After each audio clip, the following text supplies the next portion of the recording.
Kaya mga idol magsasab tayo dito na rewind sa kanyang stator coil Kawasaki Barako 1 conversion sa Kawasaki Barako 2.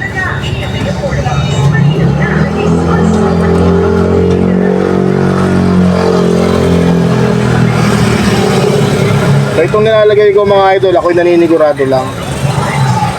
Kasi mahirap na pagka nag-grounded to sa loob, di mo alam kung grounded na sa loob na nag-i-spark na. Kasi nakatago to sa loob ng makina mga idol.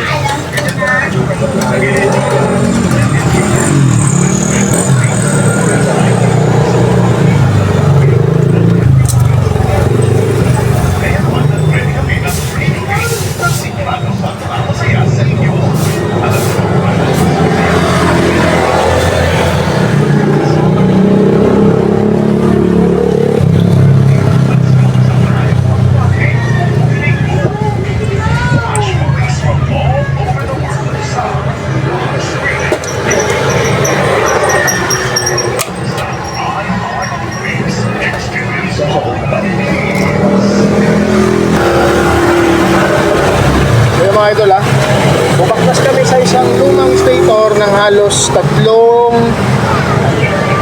gap na siyang kinabit namin dito mga idol sa stator ng Barako 1. So itong dulo na to mga idol kasi ito ngayon ipo-full wave ko na diretso.